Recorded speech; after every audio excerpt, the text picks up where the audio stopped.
और उसके बाद फिर यात्रा हमारी बहुत अच्छी रही। माता रानी के दर्शन होते रहे, हम लोग जयकारे लगाते गए और धीरे धीरे माता रानी की यात्रा करते करते हम चरण पादुका के पास आ चुके थे। उसी दौरान एक घटना हुआ हमारे साथ। टेस्ट होता है, जो समय आपको लगता है वो लाइन में ही लगता है। टेस्ट में कोई ज़्यादा समय नहीं लगता है, 2 से 3 मिनट में टेस्ट होता है। अब ऐसे में बात करते हैं कि आखिर सिम का क्या रिक्वायरमेंट है। देखिए, सिम अगर आप पोस्टपेड करा कर जाते हैं बिल्कुल सही है। फिर भी वो हार नहीं माने और माता रानी की असीम कृपा थी कि वहां से भी वो पैदल कटरा तक आए। अपने आप में बहुत बड़ी कृपा अगर हम इसे माने तो कह सकते हैं। और माता रानी से यही प्रार्थना है कि माता रानी आप सभी भक्तों को जल्दी जल्दी अपने भवन में बुलाकर एक प्यारे से दर्शन दें।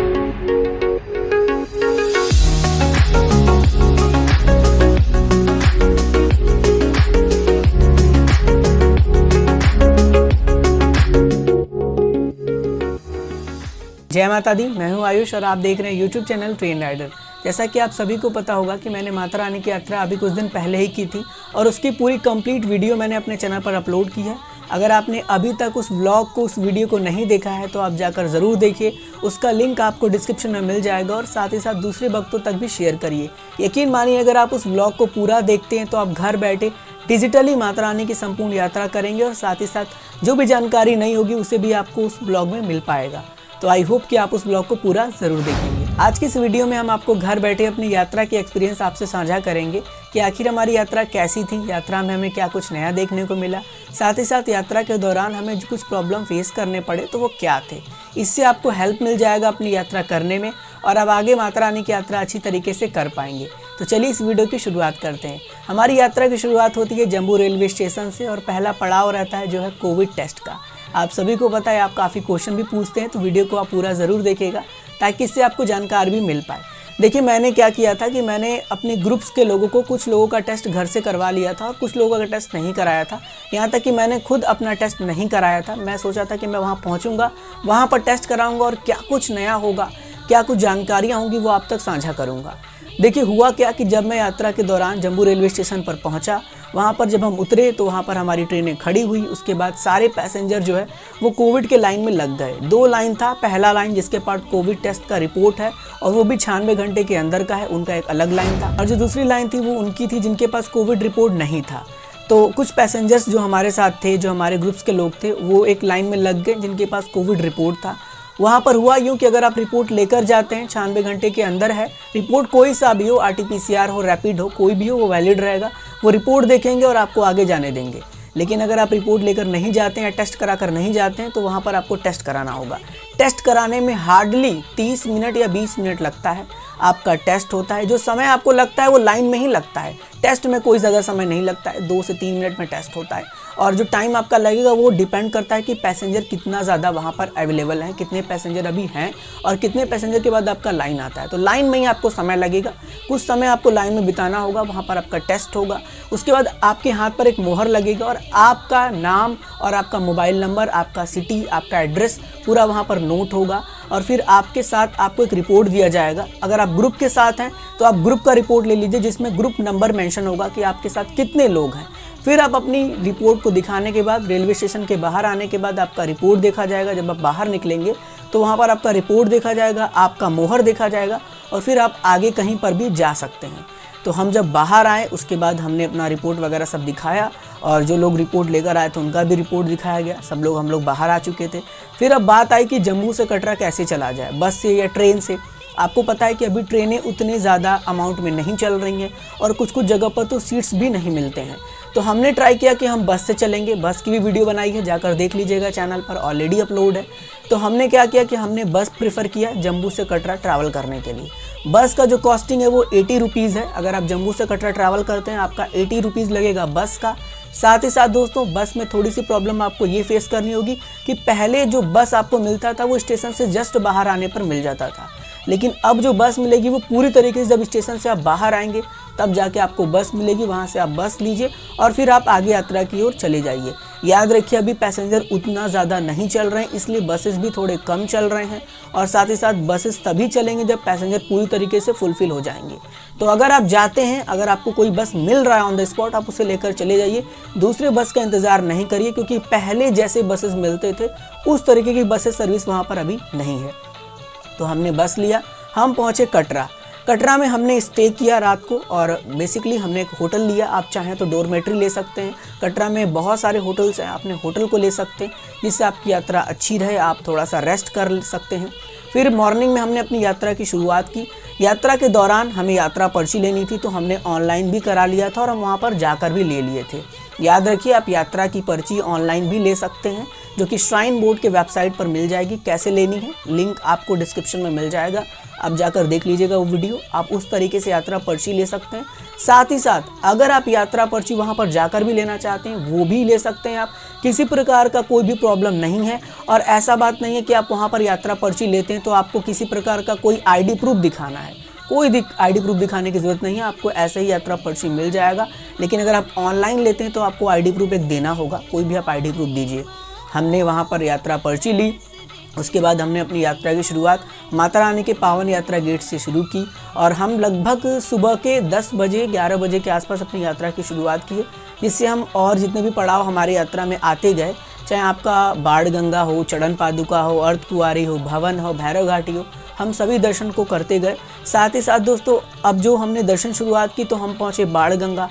वहाँ पर हमने आप माता रानी के दर्शन किए, बाण गंगा के चरण पादुका के दर्शन किए। साथ ही साथ दोस्तों ये ध्यान रखिए, यात्रा ट्रैक में जो दुकानें हैं वो पूरी तरीके से खुली हुई हैं, दुकानों का कोई भी इशू नहीं होगा। लेकिन कोविड चल रहा है तो कोशिश ये करें कि अपने खाने पीने का जितना भी सामान हो अपने घर से कैरी करें। अगर आप चॉकलेट्स भी लेना चाहते हैं या फिर चिप्स भी लेना चाहते हैं वो हार्डली घर से ही कवर करें, घर से ही कैरी करके ले जाएं।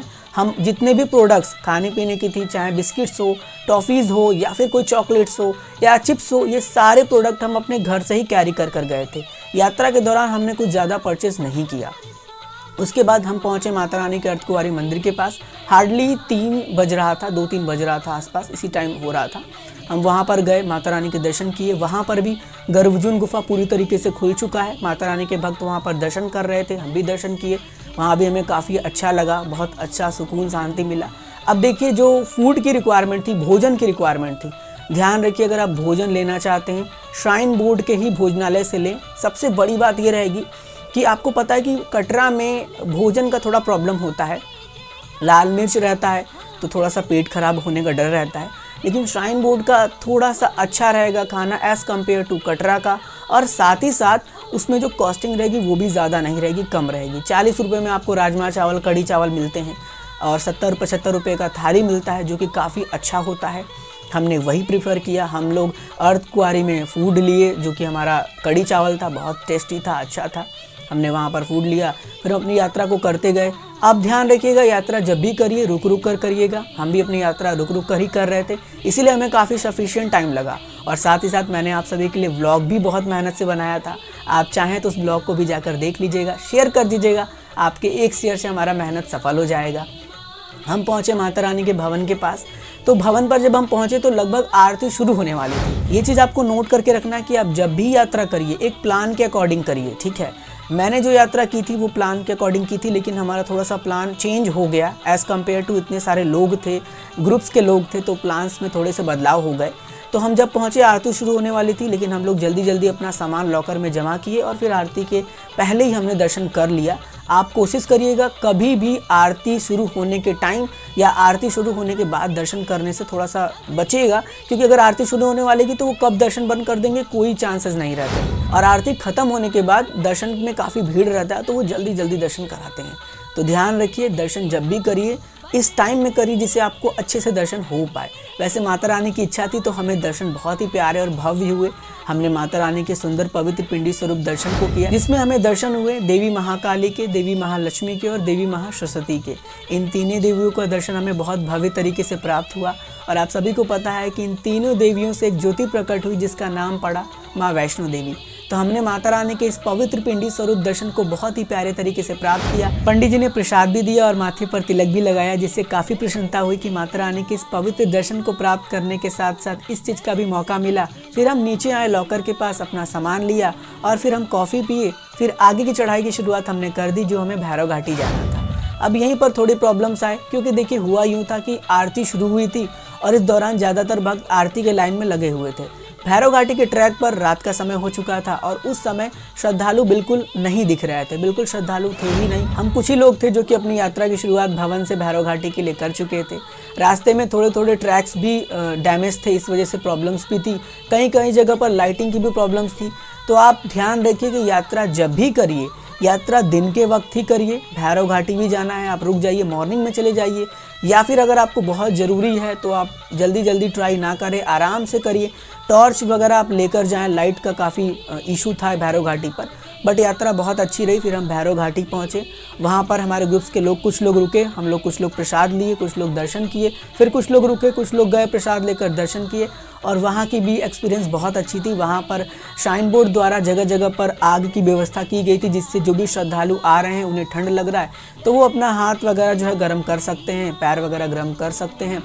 हालांकि दोस्तों भैरव घाटी में ठंड काफ़ी ज़्यादा थी रात के वक्त, तो अगर आप जा रहे हैं गर्म कपड़ा प्रेफर करके जाएं, गर्म कपड़ा लेकर जाइए।